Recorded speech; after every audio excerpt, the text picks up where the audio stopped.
What's up guys, Syiler here with One Legion TV, and I am back on the Legion beta, this time taking a look at the new content type for endgame coming in Legion.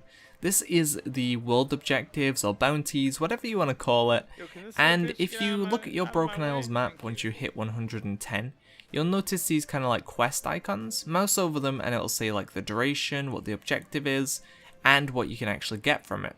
So there's going to be these are going to be all in all the different zones that you can access.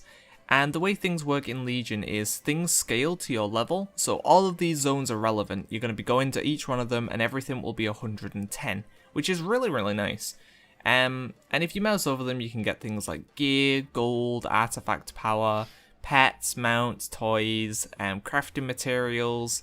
So you want to keep an eye on what is actually going on, you know, keep checking it every once in a while, see what's new, see how long it's got like its duration, just so you don't end up missing out on it.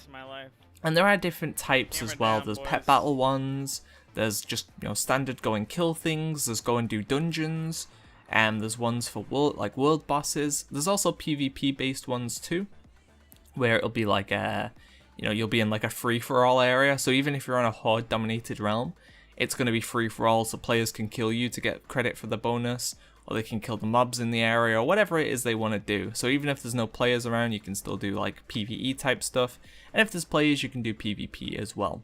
There's also a quest that you'll get from your class order hall to do 100 world objectives. So right at the start of the expansion, these will be relevant, and they will be relevant for quite a while. Just because obviously the crafting materials and things like that will always be useful. But not only that, the gear scales based on a couple of things. So the PvE gear, the PvE based objectives, that gear scales based on your current eye level. I'm not too sure how high it can scale. I assume it'll stop like just before raid type gear. But it does keep scaling up, and they might introduce, you know, future patches where it goes even higher. And then the PvP side, I haven't tested it out too much, but I assume it is scaled on your PvP rating, because in PvP, like, the actual gear you get from PvP goes up based on your current PvP rating. So I assume that will be how the world bonuses work as well. You know, the higher rating you are, the better gear you can potentially get from the PvP objectives.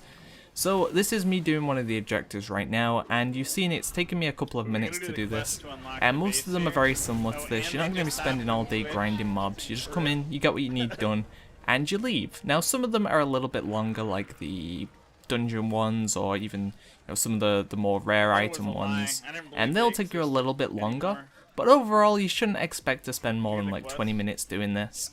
You get what you need and you can move on to the next one. There's also a bonus, like there'll be a rep or faction box. So if you complete 4 of them for the Kirin Tour, then you'll get a box from the Kirin Tour which will give you additional goodies as well. So it's a really cool system, I really do like it, and it adds more content to 110. So thanks for watching guys, look out for more videos coming soon. See ya!